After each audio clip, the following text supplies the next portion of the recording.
Very good afternoon, everyone, and we welcome you on behalf of Department of Entrepreneurship Management, IIT Hyderabad, to the sixth lecture as part of the Entrepreneurship Talk series. Today we have Mr. Yogesh Patil, who is the CEO of Skymet Weather, with us to speak on various topics related to IoT and sensor, the use of IoT and sensors in the agri-food industry as well as for weather monitoring. And he's also will be speaking on his experience, entire experience with the development of Skymet Weather as a company right from the scratch. So the floor is all yours, Mr. Yogesh Patil. Uh, look forward for your talk. Sure. So thanks, Lohit, and thanks everyone for giving us an opportunity as a Skymet, particularly to because I always prefer to talk to a talent, particularly from the tech side, because those are the people who are actually in my last say 20 years of career are found to be a builder of the organization than the joiner of the organization. So I'll start with two thoughts particularly, two nutshell, and then the entire discussion I will focus how we actually tested these two principles while building Skymet. So number one is universal that we never got emotional about what product we are building. Okay, because there are a lot of times we found that if we become emotional about the product, okay, then to understand that flip side of that product is something which is basically getting back to you, okay, and which can create a downfall for your product. So number one, while building, what I particularly learned is basically never get an emotional for your product, get the true and genuine feedback, understand that truly, and then you actually start building your product or service. So whatever you're building, this is one. And second is basically you need a people who can actually are builder, like you can say who can actually help to build the company. Okay, and we generally don't prefer people who just join as in joiner part. So these are the two things, pure thing, which basically last 20 years we are implementing here in Skymet. Okay, so I'll start first how actually it has started. As I mentioned that the idea was very simple in 2004. The weather is something which is not very fancy and glamorous thing. Okay, if we all remember in 2004, generally on TV news channel, particularly where in Maharashtra and all, we used to see the four city weather. It's a plain paper which will come on the cardboard paper, which will come onto the screen, and which will mention Mumbai, Delhi, Kolkata, and Bangalore and Chennai. Basically, five metro cities. What is the maximum and minimum temperature? That is something is only meant for the Indian weather information for the media part. So we started so with this idea that yes, the weather is a something which is a which can be converted into a business. Okay, that is the basic concept. So we thought that so this basic concept, we thought the best person or best industry to test it is something which is called media.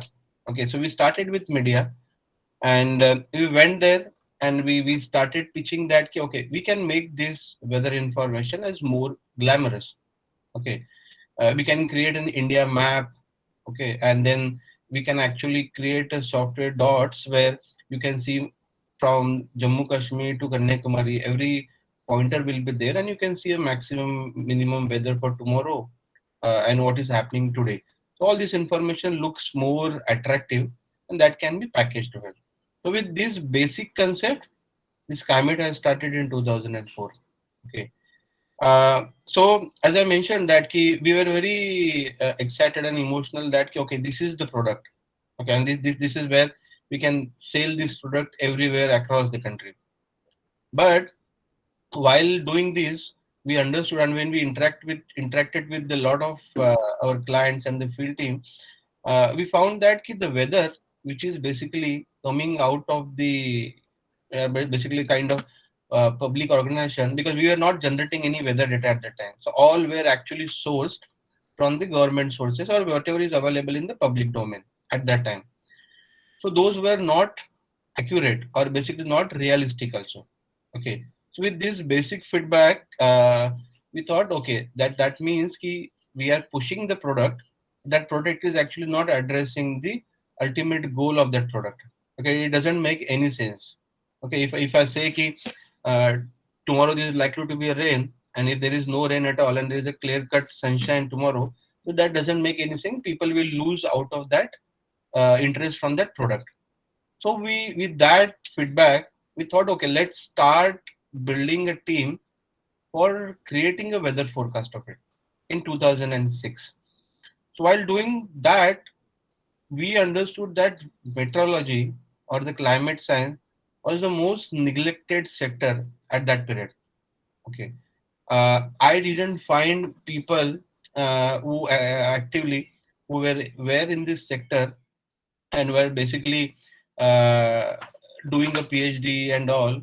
But a very minimum people, one or two people, maybe entire state and all. Okay, so with that, we decided that where we can actually get the actual talent, those who can actually help in building the organization. So ultimately, we found that Indian Air Force has a very active meteorological wing. Okay, many people doesn't know that. Okay, so those active meteorological people are primarily use these data sets or insights for the operational decisions of Indian Air Force, and that is extremely critical. Okay, and so we interacted with few short service commission seniors, and those who passed out from the meteorological branch. So we actually uh, asked them to join us, and fortunately for us, three people are agreed to join, and from them, the building of weather model of Skymet has started. Okay, so those with three basic people, we built that team for over the period of 1 year. A seven people team were there. All were initially based out of Noida, and with that team, we actually started understanding the weather. Okay, how it behaves. Okay, like in the western Maharashtra and western part of India, how it behaves. Eastern coast, how it behaves. Southern coast, how it behaves. So every place has their own behavioral pattern. So with these seven people, we found that these seven people are more comfortable with the area for which they are known. Okay, or those areas whether they are known. Okay, but they are not very comfortable to predict a place weather where they have not worked earlier. Okay, and everything was like on the manual chart. Okay, seeing the basic satellite imagery whichever is available, and based on that creating the weather forecast for that. So it's a highly manual work. Okay, and very limited geography which we can cover. So with this, again, this the second input from the client side, we understood that okay, we have to now build something on the computer model. Okay, where the knowledge of these people can be transferred into a computer. Okay, which we call them is basically a machine learn this time. Okay, in the current part, and with that knowledge, once we convert that knowledge into a computer program, we may be able to predict the weather of the areas where no manual intervention is required. So with this basic product, we thought let's try this product with certain entities who require a very specific weather information for their operational decisions. And we found that power distributions are the one who require a very precise weather forecast for their power scheduling. So in around 2007-8, we approached the private entities, and those private entities were limited. So in Mumbai, BSES was there earlier, and then post it is Reliance Energy. So we approached them first, and we told them that there are a lot of disturbance happens in terms of weather, like abnormal rain, sudden drop in temperature. So people's comfort level increases and decreases, and based on that, power consumption changes. So with this basic proposal, they agreed that "Okay, let's try this out in Mumbai." So we started out the power sector business. Like we started from media, then we moved to the power sector, and with that power sector business is pure and pure weather forecast part only. So while working with these power sector companies, we actually did a lot of improvement on the product based on that feedback. But the growth of this weather with this power sector was very limited, because still in this country very limited private weather the power distribution companies are there. You name it, like Surat, Ahmedabad, Mumbai, maybe Delhi right now, Kolkata, and I think and maybe in North now. But other than that, everything is government. So other than private, there were no the takers of this product. Okay, and we again in 2008-9 we again started struggling. Ki what next now? Okay, we started with media. Media is limited. They are giving you brand, but they don't give much money. This is number one. Second, power. Yes, it's a good business. It's a sustainable model. It is improving your the bottom line and top line also. It is improving your product also. Okay, but it is a limited one. You cannot grow infinitely with this product. So you need to understand where this weather actually impacts. Okay, and fortunately for us, during that same period in 2008-9, uh, the ICT revolution, in particular in agri sector, has started. So Nokia, if we remember, Nokia had launched their two vernacular phones at that time called Nokia Asha. Okay, and in that Nokia Asha phone, they have integrated the farmer app inside it called I don't remember the name, but that was having the price information of commodity and weather information of its nearby area. So Nokia has approached us and they said there's a lot of demand of weather information. Maybe in future it will happen in the agri sector. Okay, and with that we want to integrate this weather information which we are building it for India into our platform. So while working with Nokia, we understood how impactful the weather information is for agriculture in India. Okay, because at that time, no, most of the country was not covered by mobile communication. Also, the rural is far away. So we always thought that how this information will be consumed by these rural people. It has to be a kind of mass drive. Lot of people has to be on ground. You need to have a lot of people on ground who can actually communicate this. So that model was not workable. But with Nokia, we found the way that yes, with this invention and the advancement of communication sector, you can actually ride onto it and you can reach to the ultimate customer, which is your farmer. This is way back in 2008-9. That was tough. We tried to run a campaign that the farmer can buy 10 rupees sachet from Skymet. Okay, and if they scratch, there'll be a number inside it. They can send an SMS to that number, and then every day they will receive an SMS for their area about the weather forecast. Okay, but no farmer has actually bought. I think there are hardly 5 or 6 farmers who actually bought this 10 rupee product. Okay, so our learning from that, it's extremely difficult to sell anything to a farmer. Okay, and then we again shifted that approach and they said, okay, we have to identify an aggregators. We have information, but this weather information can ultimately benefit farmers, but at that time farmers will not be able to pay. We have to find some agency who is actually working with farmer and helping them to do a risk management. We can actually sell through them.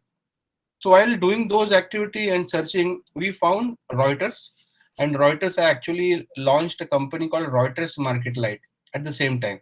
So they were again in the similar kind of business, like farmer can subscribe to their services, and Reuters can provide an information about mandi prices, weather, okay, and about the agricultural advisories also. Way back in 2008-9. So with partnership with Reuters, we again learned a lot of things on the agri side, how actually it affects, what are the new business avenues can be built out of it. Okay. So with this Reuters and Nokia partnership and experience, we got ourselves convinced that we have to actually focus on the agriculture sector. This seems to be a kind of opportunity, both from the improving the food security of India from the social angle, and also a good kind of business opportunity from the commercial organization like us also. Okay. So with this, when we actually seen the geography of India in detail, we said it's impossible for company like us, because these kind of weather for across the country, you need to have a lot of sensors on ground. Okay, I need to know weather information of that ground to fine tune my model. Okay, so it basically worked like that. Ki, while sitting and running my model, I can actually predict the IIT Hyderabad campus weather.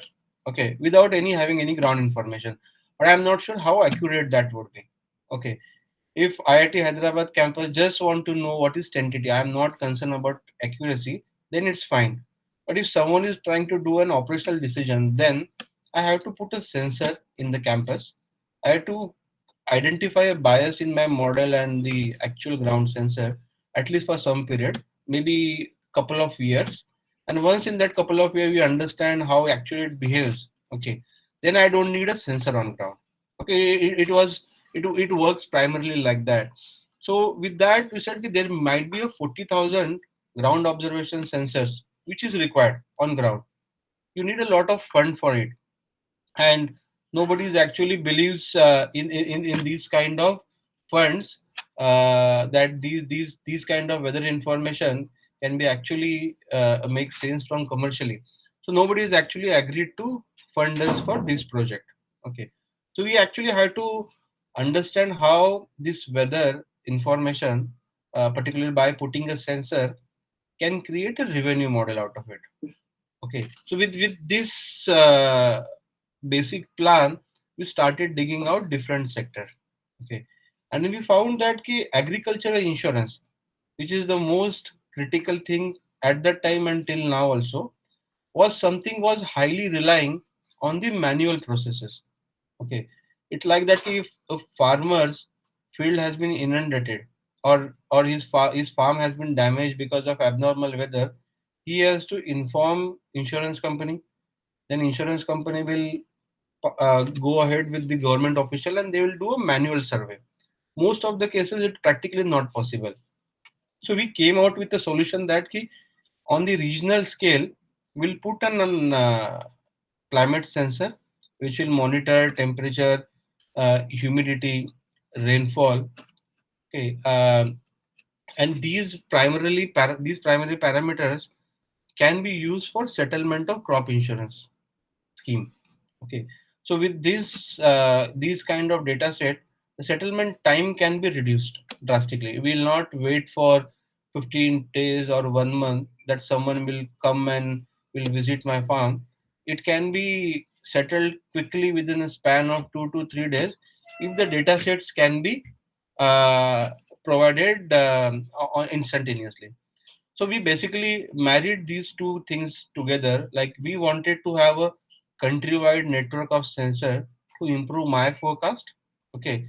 And to improve that forecast, I need to have a lot of sensors on ground. And that sensors on ground need a lot of capital. So we basically married my forecast ambition with the data sale agreement with the crop insurance company. Okay, and this was actually is true today also.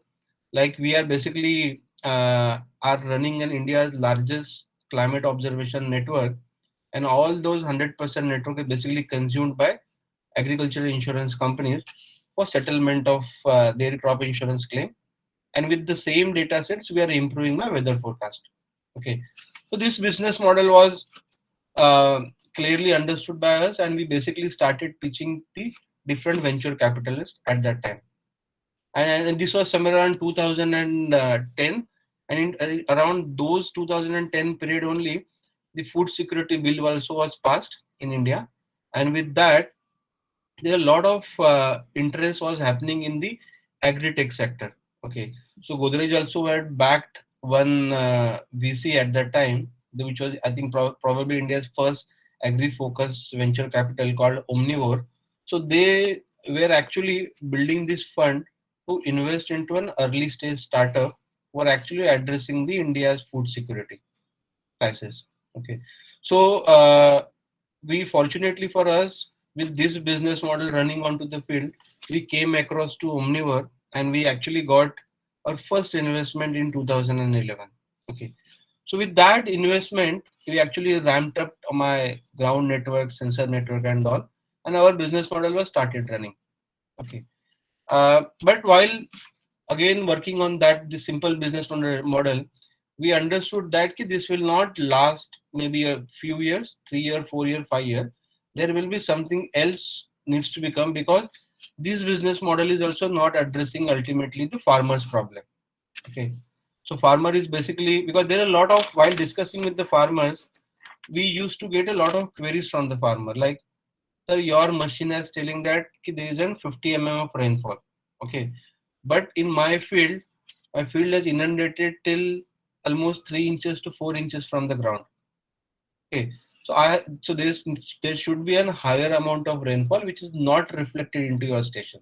Okay, and at that time our stations were basically 25-kilometer grid apart. So one station there will be difference of 25 kilometer between the next station, and because of rainfall abnormality, these things happens. Okay, and insurance company was so stringent that even if 1 plus minus, they generally deny claims that our agreement is for 50, it has rained 49, you are not eligible for claim. Okay, although there is a genuine loss into the field.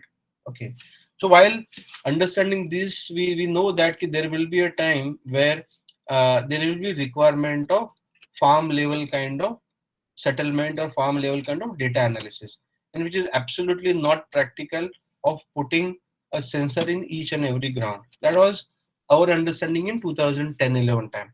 So we started understanding how we can address this. So we basically thought, okay, there's an option that I can, if I can club the satellite imagery, because satellite imagery also was started progressing at the same time. So if you can marry satellite imagery data with my ground data, ground observations data, can we able to make certain sense to these data sets? Okay. And with this simple feedback of farmer that I am not getting compensated if there is a genuine loss, a new product has been born out from the Skymet system, is basically a combination of satellite imagery and use of ground observation. Okay, so we basically married those two, and we started giving out the two different data sets to them. How much crop has been damaged? Is there any damage into the crop through satellite imagery? And weather can act as a proxy indicator to it. Okay, so with this pilot which was going onto the ground, government has introduced different insurance line called modified NAIS, which is again a combination of satellite and ground in 2016. So our understanding, because of farmer interaction, or you can say customer interaction in 2011-12, ultimately it became a reality in 2015-16, when the center itself has came out with the guideline that okay, only weather or only crop will not make any sense. It has to be a combination of these two. Okay, so when that thing happened, like the satellite part now is combining and now the weather is also combining, now the new issue started cropping up. Okay, who is the ultimate owner or the boundary of that farm? Okay, basically identify a farmer and link that with the losses. Okay, but till that time we used to do it at the village level only, but now there was a demand in 2017-18 that okay, we have to map to individual farmer. Okay, so with that demand and the possibility of further improvement in the product, we found that cadastral data set is something which we should add on to this layer. Okay, so you have a satellite, you have ground information, you have a government information also. Now, if you can add the layer of cadastral maps, or basically land maps, digitalized land maps, then basically that information can make a different senses. Okay, it might can be used for underwriting of product, creating new product, identifying a potential for drip business or drip irrigation, identify a customer for seed market. So different combinations can be built the moment you put the cadastral layers in India. Unfortunately, most of the states in 2018, the digital mapping has been done for the namesake, but it is not up to the mark. Okay, like that has been done in way back in 2011. There was no improvement in the digital mapping of it. Okay, so we found that okay, that is something which is the biggest business, or you can say an opportunity in the country, and still it is valid, that the mapping of all these land boundaries or basically farm boundaries through machine learning and through a satellite imagery, high resolution satellite imagery, is something is still the need of an hour. Okay. There are certain states where we manage to convert the physical maps into digital map and then geo-reference it and then combine it with the my existing platform. There are many states like many parts of Rajasthan, most of the Uttar Pradesh, Bihar, uh, Himachal, Uttarakhand, and all, and in the down east side, there are a lot of states where digitization has not at all happened yet.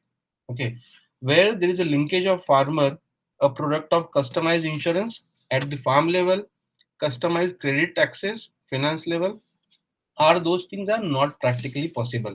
Okay, so I think those are the areas where a lot of work is right now happening. Okay, by using the artificial intelligence and machine learning, by using the satellite imagery, and I think that work will keep on growing.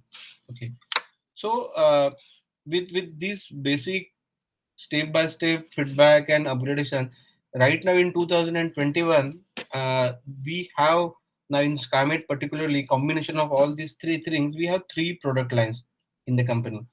My core IoT business is the biggest one, which is still running. We have more than 6,500 ground observation sensor, which includes temperature, humidity, rainfall, wind, and most of the location we also have leaf wetness, solar radiation, and we also have almost around 1,000 location the camera networks also. Okay, so why I'm emphasizing on IoT part is because now while interacting with the farmer recently, last week also I was on the field. Now the farmer, which we thought in way back in 2010 that farmer can buy certain information on the subscription basis. So where we failed to sell it at 10 rupees also. Okay. I am seeing onto the ground now that farmer, particularly the horticulture farmer, are investing in the machine who can give them climate information for his farm. They're investing up to 1 to 1.5 lakh rupees for his farm. Okay. I personally have seen many farmers who are actually doing this activity, in particularly Maharashtra, Karnataka, certain part of Madhya Pradesh. Okay, so that clearly shows that first of all, IoT penetration into the ground is it can happen now largely. Water sustainability is something which is very critical onto the ground. Okay, I'm interacting with couple of tech giants who basically are trying to do a larger project in India on the water sustainability. Okay, it's a very simple IoT product where they are putting a soil moisture sensor into the different types of soil and different types of irrigation pattern. Like it can be a flood irrigation, it can be drip, it can be a sprinkler. Okay, or it can be a rainfed also. Okay, and with this different kind of irrigation, they are basically combining it with the satellite based soil moisture, and based on that a farmer can be able to get their irrigation schedules on their mobile directly. Okay, farmer doesn't have to uh, follow the traditional way of irrigation. I'll give you an example. I met a couple of farmers last week, particularly grape farmers in Sangli. So there are two extreme results there. One farmer who has not installed this climate device in his farm is irrigating his farm every alternate day. Okay, and grape is something which is actively using or you can say most of the pesticide which is available in the market. Okay, now the other farmer who is using this IoT device has not irrigated his land since last 31 days. Same village, hardly 100-meter difference. There are two extremes. One farmer giving every alternate day, one farmer has not given in 31 days. When you ask you what is the trigger behind it, so that farmer is clearly said, sir, I have a sensor in my farm. Okay, that sensor is saying my farm has sufficient soil moisture at the root zone level. Okay, and there is no need to irrigate it. Okay, so I'm that's why I'm not irrigating it right now. It saves me two things. One, obviously my water bill is getting reduced. That is number one. Second, the grapes is something they are consuming a lot of pesticide and nutrients also. If I irrigate this land every alternate day, okay, then my consumption of pesticide increase by 50%, because many of the pesticide will drain out or nutrient will drain out because of this the regular irrigation part. But in my farm, I have not irrigated for 31 days. I have limited my pesticide consumption, my nutrient consumption, okay, which is saving roughly around 2,250 rupees per month. Okay, that thing is it's a substantial saving against 350 rupees of monthly subscription for these kind of IoT devices. Okay. Second, they are saying ki if there is a substantial soil moisture in the field, plus the leaf wetness sensor is sensing that ki every day 10 hour in the early morning a dew is getting formed, particularly during winter in the farm. I can easily predict that there are certain kind of disease and pests can be attracted in the farm if a proper pesticide not applied in time. So instead of visual, I get the alert on my mobile itself based on this combination of two sensor data sets. I go and I just spray. That's it. Okay. So the instead of visually examining and seeing that okay pest has occurred into my field and then doing the post facto action of spraying pesticides and all, if I can able to know at least 2 days in advance that there is a conducive environment in my farm and I should do in advance spray so that pest itself should not come. So this was not reality in 2010, but in 2021 this is fact now. Okay, so there's an absolutely a great scope for a different IoT players right now in the agri space. I'm saying ki from the industry per se, there are 14 crore farmers in roughly in the country. In that 14 crore farmer, roughly around 10% farmers are progressive farmers. So when I say progressive, those are primarily in horticulture or the export oriented farmer. So anyone who wants to do a business and create an opportunity in IoT, for them market is right now is 14 lakh farmer. Okay. Now people generally sell these devices in the range of 50,000 and then annual subscription of monthly subscription of 750 rupees. Okay. Even out of 14 lakh total market, total addressable market, even if someone is trying for 10% of 14 lakh, even if it comes 1.4 lakh. Okay. Even if you multiply 1.4 lakh into 50,000, it itself is 700 crore market. Okay, which is roughly 1% of farmer.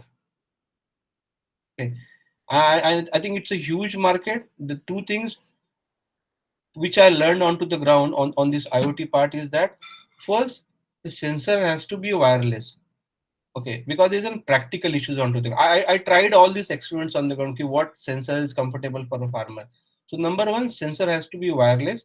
If you put a lot of cables onto it, he's a regular agricultural practitioner. So he will drive tractor, he will drive XYZ, his machine, his ox and all. So there are chances of damage. He doesn't like wires into the field. Okay, so it might damage and you will lose out the data set. So he wants a free from wire. That is number one. Second input, which is very critical, is that ki every sensor should not have a logger and should not have should not require a mobile SIM card. Okay, because we generally whatever sensors we are using right now, those are like 4G equipped or maybe a 2G equipped. So which will require a SIM card to be inserted inside it, and that device will get transmitted. Okay, so that is basically adding on to two things. One, a battery consumption, battery power is required, so higher battery is required. So the moment higher battery comes, you also require a solar panel to charge it because it's somewhere in the middle of the field, so you will not get an AC power to it. Okay, and second, if you are putting a SIM card, then there is a recurring charges to it, to that SIM card. Okay, so if you can assume that a village where 100 farmers are an horticulture farmer and 100 farmer has 1,000 field, if they wants to put it in those 1,000 field, then 1,000 SIM card in the village is a very high cost.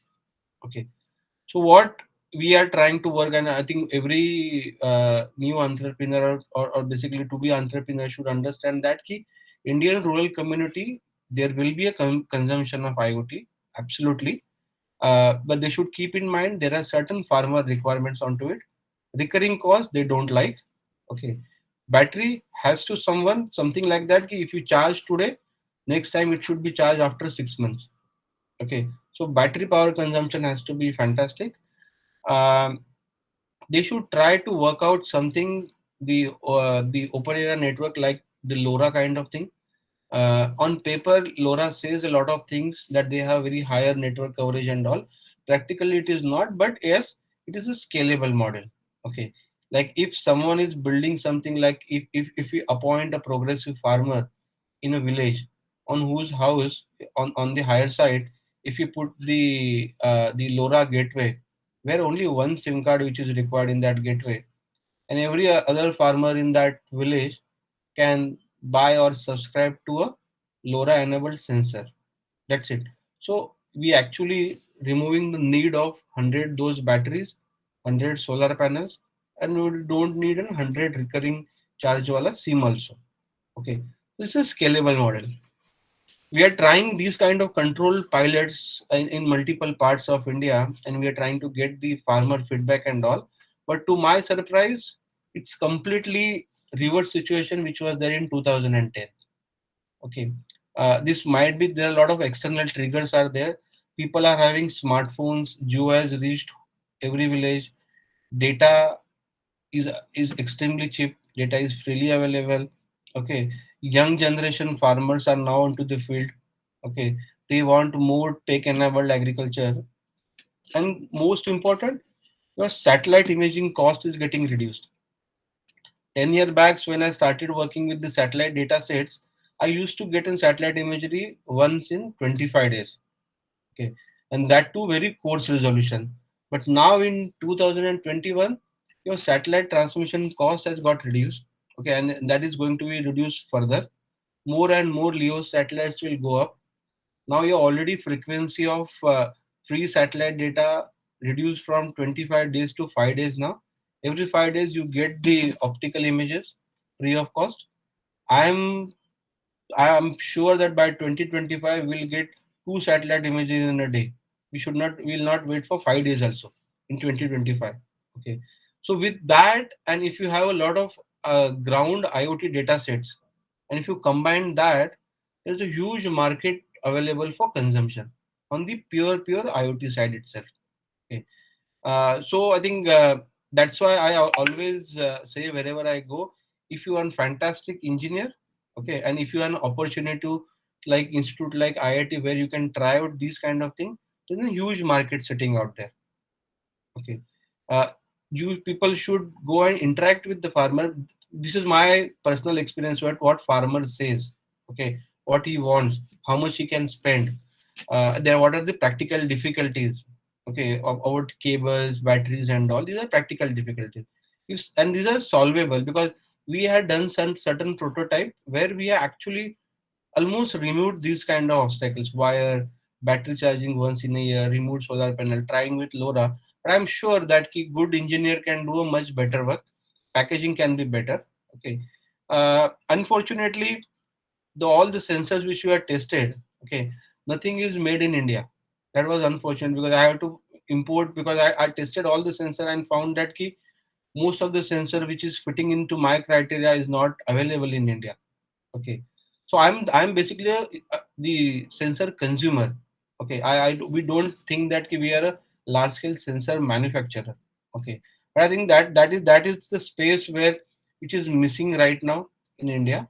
Okay, and I think more and more startups, I am seeing those startups. Okay, those who are coming, but if they can go onto the ground, can understand an actual requirement and how it can be consumed, basically, then I think the much better product can be available onto the ground. And I'm sure within the next couple of years, IoT market in the agriculture is going to go up and up only. Okay, there's a lot of consumption will happen.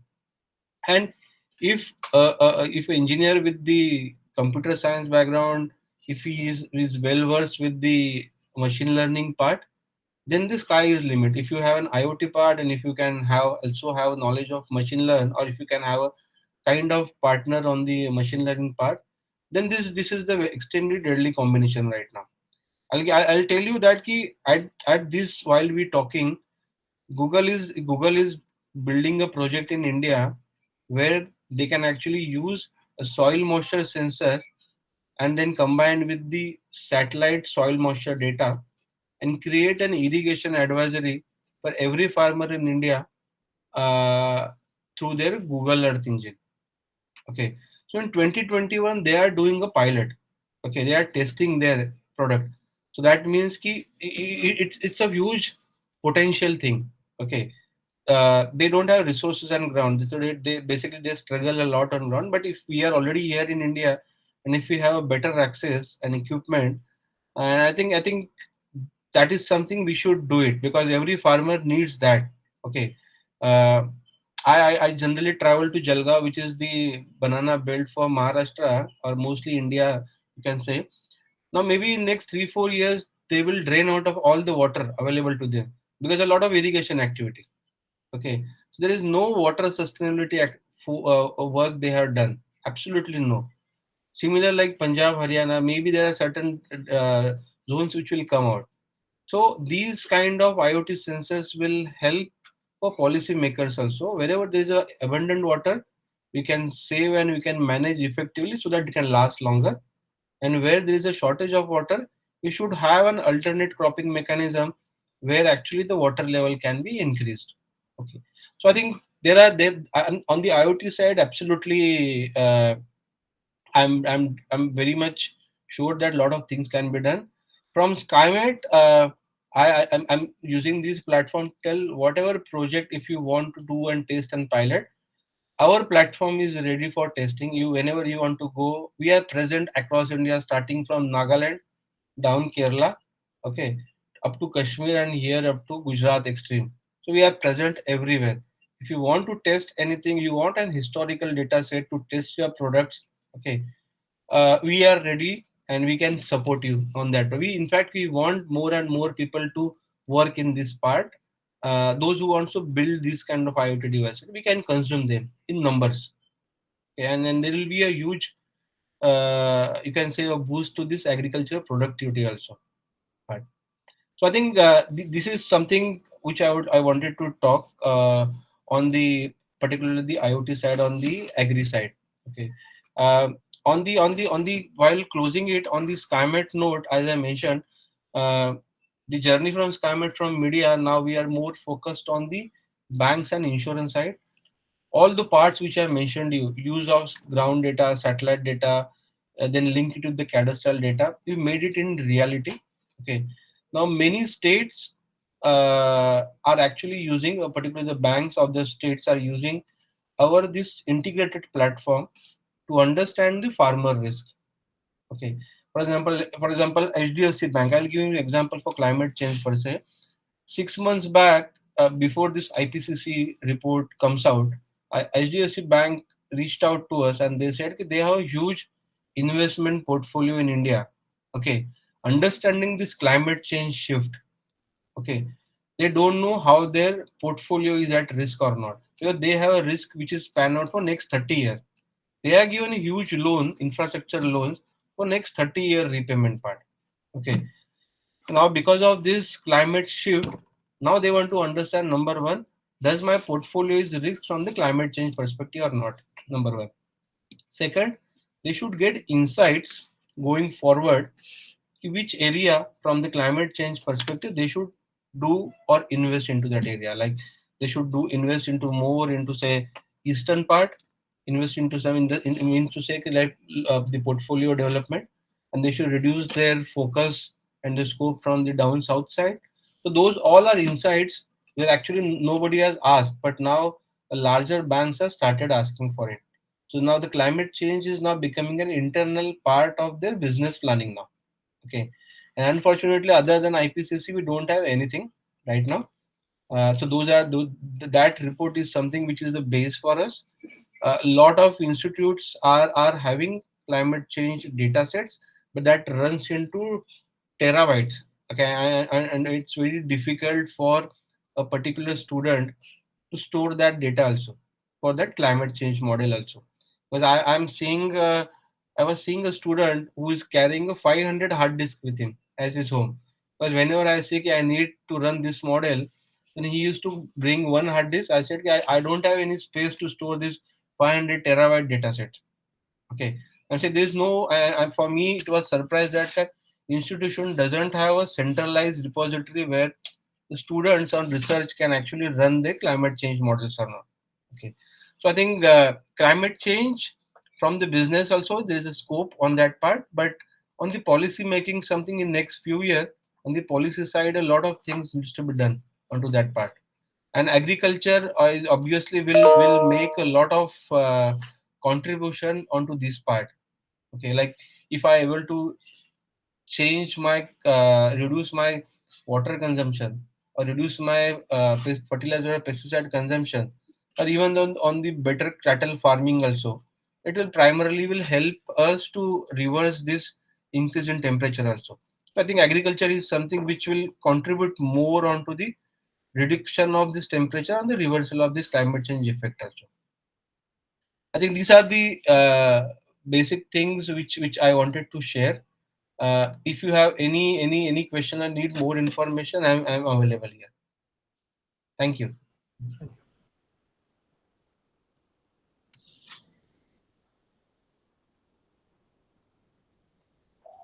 Thank you, Mr. Yogesh. It was a wonderful talk. In fact, when we looked at your profile, we didn't even understand the implication, the scope of your work, ranging from climate change, policy making, technology, insurance. So, like you said, IoT can really do wonders. We've heard about it, but your organization is actually a example for that. Uh, we can open the forum for questioning. Students, do you have any questions? Please come forward and ask questions. Wakif? Yes, Wakif. Yeah. So first of all, thank you, sir. This is very thought-provoking. So fundamentally, I was trying to understand the process of innovation, which sort of informs your business model. So what drives innovation in your company? Is it an internal process? Like, is it a kind of process of self-discovery for the organization? Or are you also looking at the competitors? In fact, when it comes to competitors, who do you think are your competitors, and how do you sort of see yourself in terms of benchmarking of the latest innovation which is happening?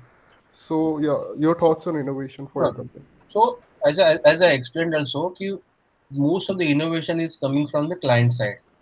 Okay. So as I mentioned, I explained that when I was doing the media part, I got a feedback from media कि whatever you are giving, it is not happening on ground. So people onto the field are saying कि this forecast is मतलब, absolutely inaccurate. You said that it will rain, it is not raining. Okay, so that has forced us to improve my forecast.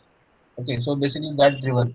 Similarly, I said when I was doing an IoT based insurance settlement, when I interacted with farmer has started complaining. Yeah, your station is saying something and my farm is saying something.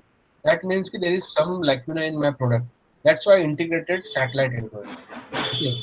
So primary, yes, absolutely, it is coming from the client side, or you can say an entire value chain, all the stakeholders of value chain.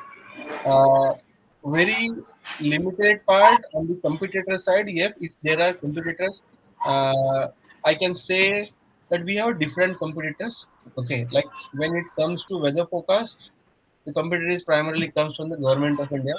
They are the best organizations in the country, the largest.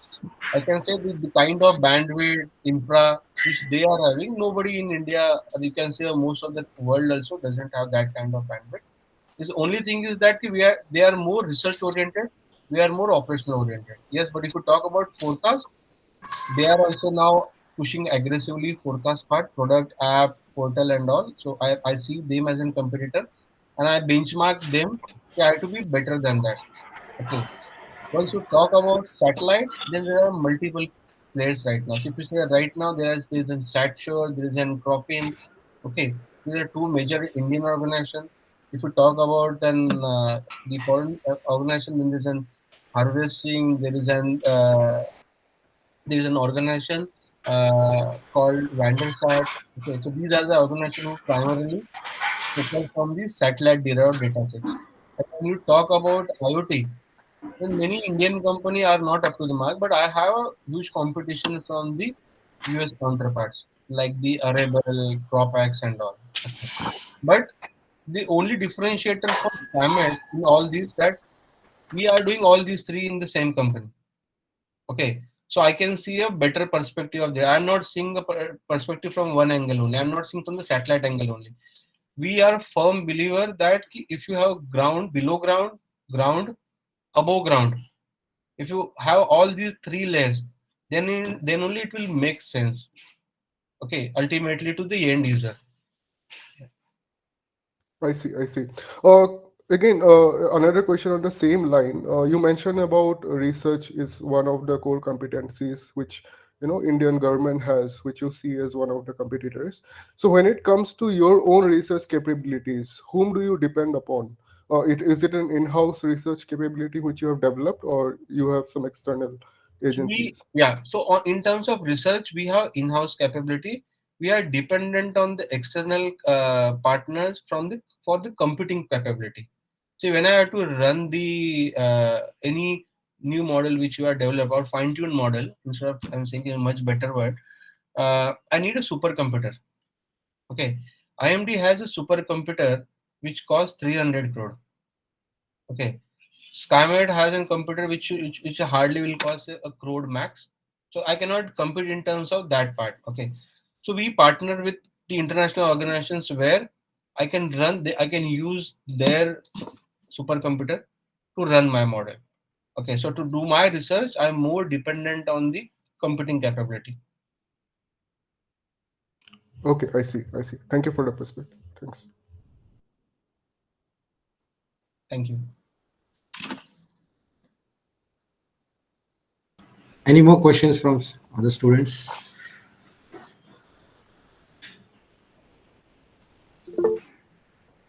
Okay, Professor Nakul. Yeah, thank you very much, Yogesh sir. While hearing you, I realized that you have actually flipped the table and looked at banks, agencies as a customers there rather than a complement. So if you look at it from a classical strategy perspective, you have flipped the table and started seeing how can your complements be turned into a client. Yes. Uh, would that be the future in say tech-based or climate-specific based niche startups or entrepreneurs? I want your thoughts on this area. If you want to see, even in 2021, I said the farmer will pay certain portion, but your business model, if you build around farmer, if your base idea that farmer will pay, your business will not run as on date also in this country. Okay. Now you have to tell a story. Like for example, whenever I go to the bank, I generally say to the bank, your loan portfolio is 500 crore to a farmer. Those are crop loan portfolio. Okay. First, I will help you to underwrite who are the genuine farmer and who is actually cultivating, what is the stage of the crop, okay, and what is the history of that farm. This is number one. Post you have given the loan, okay, your assumption that he will cultivate that properly. Once he harvest, then he will repay you that loan back. If he doesn't pay, then that will form an NPA over the period. Okay. So why can't I help you in underwriting? Plus, I will also help your customer to do a risk management, to better the farming part. I will provide a weather forecast. I will provide insight where to do, what to do. Okay. So that his cultivation can be on a higher side. Okay. And then he can be. I can give you a time window when his crop is ready, then you can go and actually ask for a repayment, also timely repayment. Because one thing which I learned, many people say farmer doesn't pay loan back, but that is not the case. Okay, while understanding this, I found that many farmers are using this basic phone. Okay, it's not smartphone, which has a limited memory of SMSs. If you remember, there's 100 SMS, 150 SMS. Okay, it's not unlimited like smartphone. So I basically there were few defaulters. So I just went them and just check with them what is the problem because the crops used to be normal. They were saying ki I was not aware I have to pay back. What time? What date? And I asked the bank. Bank said no, we sent a reminder. Then I asked, have you seen the reminder? So he has shown me the mobile. No, I haven't received any reminder. Okay. I said the SMS box is full. Long back, 2 years back, and he's not interested in deleting those messages and all. So that message is not reached to it. Okay. So basically, we just ask bank instead of that, you just form a 5 people call center. Okay, based on my data sets, I will identify which are the farms or villages are at risk in terms of production. Okay, just focus on those villages. Ask your team to call every week. Ask your customer how everything is going and all. If he is need any support and all. And based on that, just remind him also. In next month, 15th, your repayment is due. So these are simple things. Okay, but I'm saying I'm selling this product instead of to as a farmer as a risk management. I can get paid by a bank so that he can get his repayment back, and that is something which is scalable and sellable right now. Maybe after 5 years, maybe farmers will start paying, but right now no. So maybe one more question. So looking at this space over the last a decade or couple of decades, how do you see it panning in the future? So what are the kind of opportunities that students can foresee, and maybe depending on their background, depending on their specialization, take it up ahead in their say journey ahead? On the I'll more focus on the agri side because that is where I'm more Perfect, sir. Yeah. okay. So we are seeing number one because of all this climate change part. Okay, even though government is saying a lot of things on the net zero plan and all. Okay, uh, there will be a great opportunity for carbon farming also. Okay, in near future, which will be like technology driven. Okay, so there are very I think extremely few organizations which I am seeing right now focusing in India and trying to do something on the carbon farming part. Okay, like selection of crops and all technology driven. Okay, second, if you have something on the satellite part, okay, if you can building either the satellite builder or satellite data consumer also, okay, on the imaging side, okay, that is something which is again becoming a more and more critical data input to all this sector. But IoT is my all-time favorite because that is something which is recurring. Even if you put sensor, you need to replace every year. Okay, and once you have that build, like once you reach to that farmer's field, okay, there may be a lot of insights you will get. For example, if I satellite image, I don't get insight from the farm. The moment you put the your sensor and farmer is interacting with that sensor, farmer has to input certain things also to get the feedback from the sensor. Like I irrigated this, I fertilized last week, okay, and these insights are something which will make a lot of sense to different businesses. So build your own farmer community. Okay, if you want to do it. Yeah. Thank you. Thank you very much, sir. Yeah. Lohit. Yeah. Thank you very much, Mr. Yogesh, for the very insightful talk and discussion. So I have just a couple of questions with which I seek some answers from your experience. Uh, like since when you address the problems of farmers, we can also think that it's a great thing that we are trying to do, but with that also comes great responsibility. So, in line with this, about two issues I wanted. One is we often, when we talk about IoT and sensors, one thing that always strikes the mind is how is it going to affect the health of the persons involved or the material which is surrounding the sensors or IoT equipment. So, like one example which I can say is I was involved in a project in my previous postdoc experience. There, we were involved in deploying sensors in trucks and to measure quality of food, to get some surrounding environment data, and then finally analyze the quality of food while the trucks are moving. So, but then the drivers they came back and said that we are not comfortable with having sensors or IoT devices around us because it may cause potential health hazard. So, have you come across any such challenges while you have been implementing in this agri-tech sector, especially on the farm?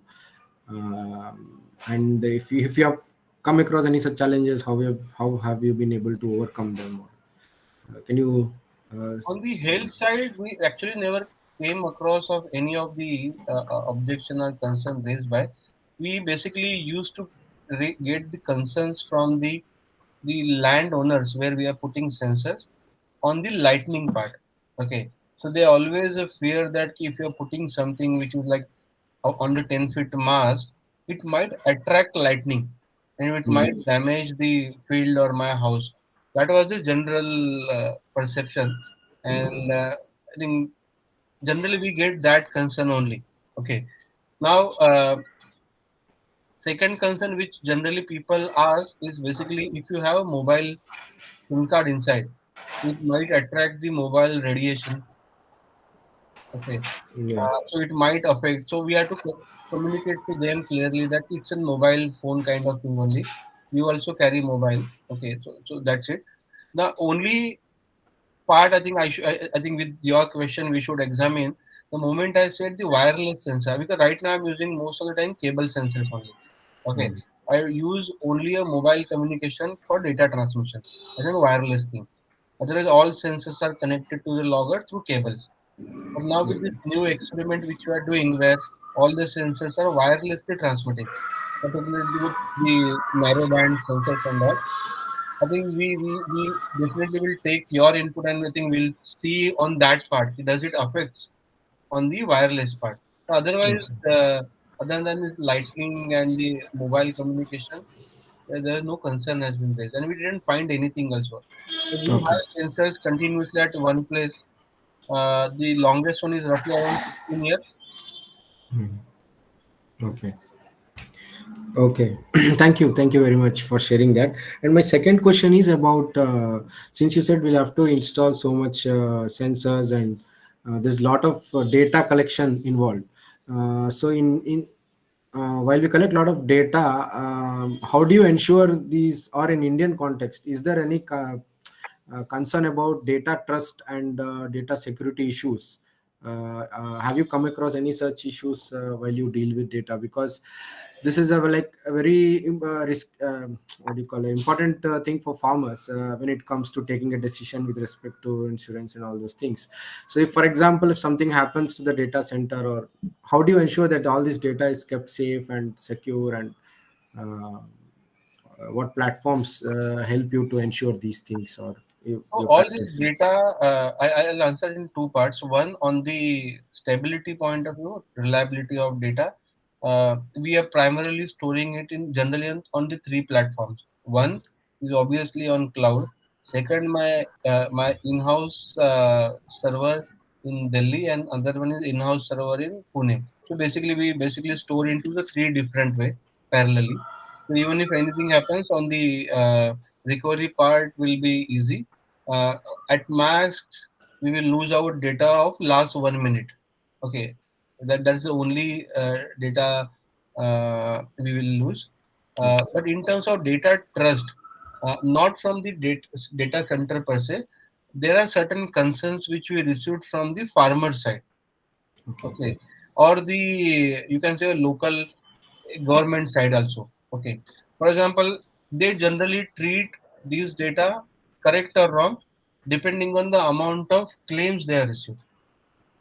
Okay, sometimes yes, it's possible, it's an electronic sensor, so there is a possibility of malfunctioning also.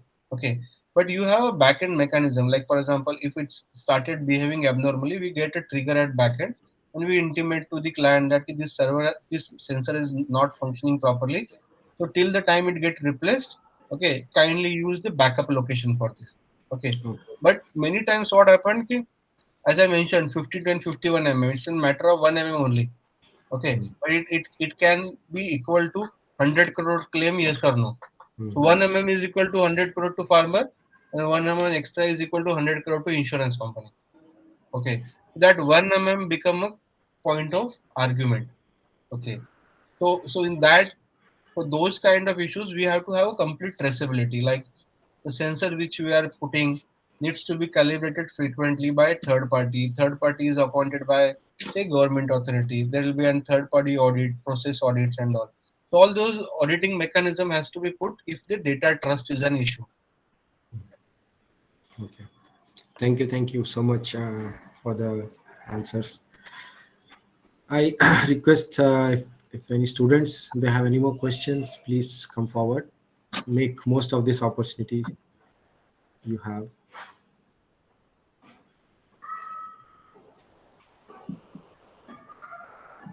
I have a question. Rohit. Can I ask? Yes, Professor Ganesh, please go ahead.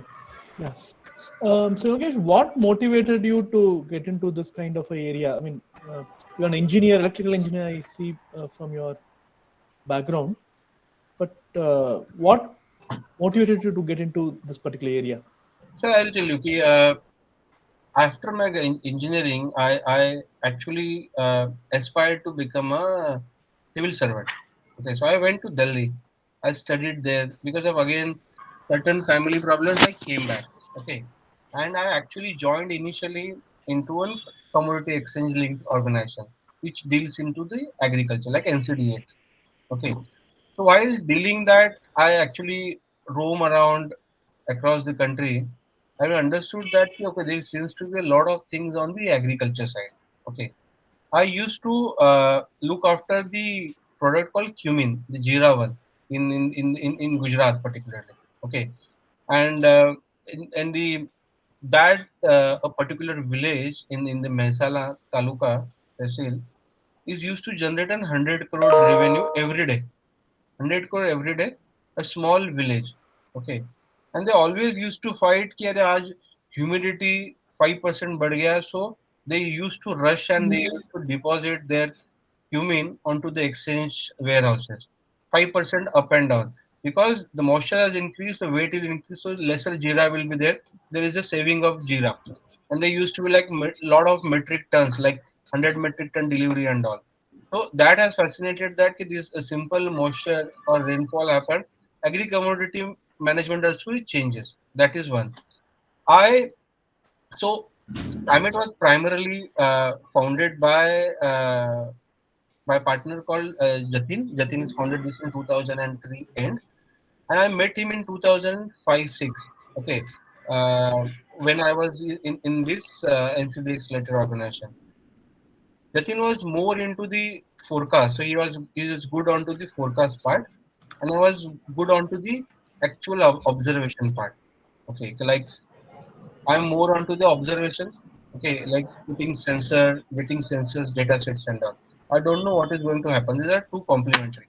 Okay, so while he was seeing from the other commercial angle like power sector or you can say media sector, I was looking coming from the agricultural part.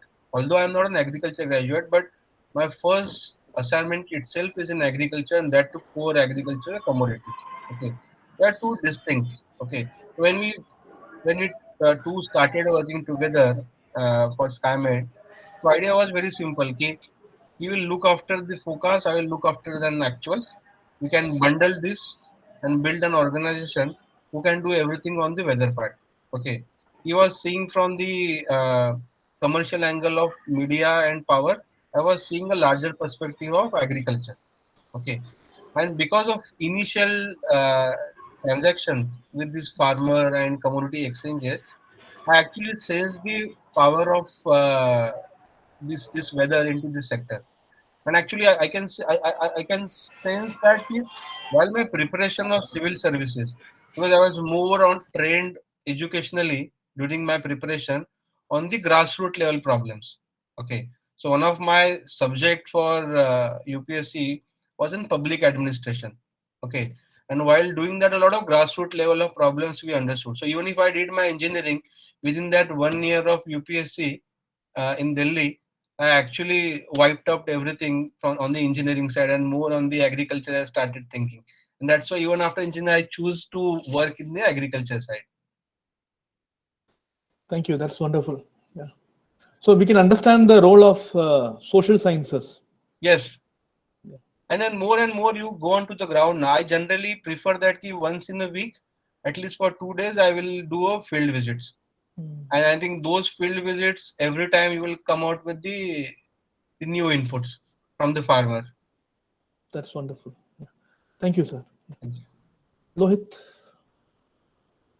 Yeah, I think I'm also done with my questions, and if you have no further questions, we can wrap up the meeting. Yeah, we have one Ronak. hand, Ronak Gilda. Yes, please go ahead.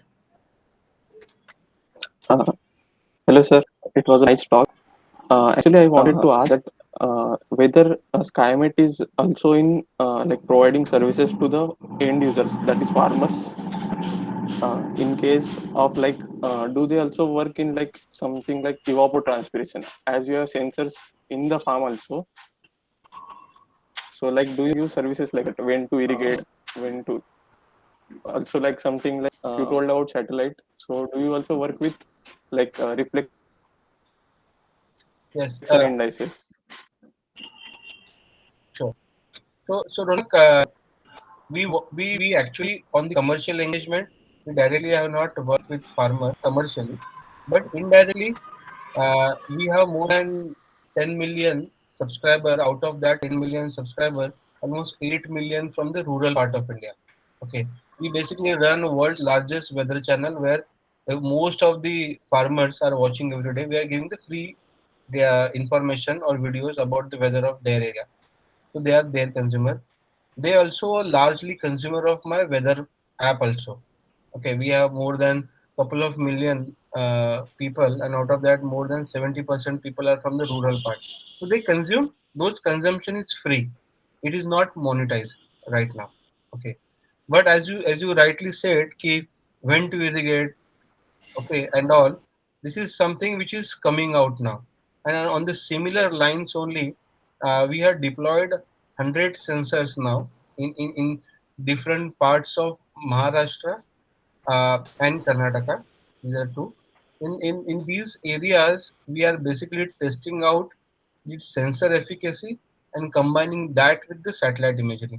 I am assuming that ki I will not be able to put sensor in every farm, but can I put 10 sensor in one village and can cater to all 500 farms of that village? Okay. So we are basically building a platform of mobile application where it will get automatically will get popped up ki when to irrigate and when to not. It's simple scale like this. Refill, normal, and excess. If it is showing excess, don't irrigate. If it is normal, don't irrigate. Whenever it falls onto the refill part, then only irrigate. Okay. Similarly, we are combining the power of camera into it. Okay, so camera is also, we are using it as a sensor. We are putting a small camera into the system integrated, and we are focusing depending on the crop size. Like if an early crop, you just focus it on the crop leaves. Okay, so even though what sensors are triggering it to you, you can also do an image analysis at backend and can see the crop is growing properly or not. So we are doing that right now, but still we are at all those 100 locations. Again, we are engaged with farmer on the non-commercial basis. We want farmer again to give feedback whether it's useful them or not. I give you an explanation now that the farmer who is basically using our services has not irrigated the farm for last 31 days. Okay, Yes, yes, and other farmers in that village are doing an irrigation every alternate day. yes. Yeah, just I wanted to ask like, what's the role of camera? Like, you can also like check the progress of the plants, like which growth stage it is in by using satellite data, right? Absolutely. Absolutely. But what farmer has given told us now basically, I was not putting camera initially. When I interact with farmer, farmer said, "Ki, sir, you are an service company. Okay, for me, this is an annual crop. Okay, if you say don't spray, okay, without coming here, and if I don't spray and something happens, for you it's a loss of 750 rupees a month. For me, it's a loss of 10 lakh rupees crop for a year.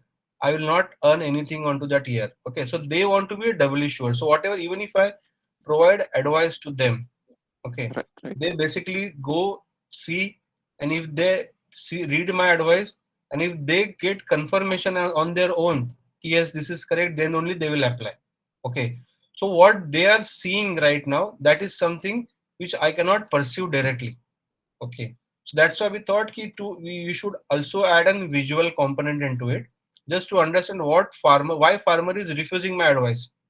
Okay, if I said ki don't spray for next 2 days, and a farmer is still spraying, that means he has seen something into the field, which my model is missing. Okay, right, so right, every time farmer cannot give me that feedback. So if I can have a camera and images which is captured every 30 minutes, and if farmer later on says I have not followed this advice, then I can go back to that image and I can see what actually made him to take that decision. then only I can improve my model. Right. Yeah. Thank you, sir. So, do you have any more questions? So, if not, we can conclude. Thank you. Thank you, Mr. Yogesh. It was a very insightful session, and thank you for answering all the questions so nicely and patiently. Yeah. So, on the behalf of the department, I would formally like to thank you, sir. In fact, there is a huge potential to collaborate with your organization from IIT Hyderabad as well. Many of our students work in the area of IoT. Yes. So many of them would prefer to have internships and other collaborations. So looking forward to have you in Absolutely, future sir. collaborations. We are very happy to associate on that part. Absolutely. Yeah. Thanks a lot, sir. Thanks Thank for you, sir. coming. Thank you. Thank you. Thank you. Thank you, sir. Thank you. Really. Bye. Thank you so much.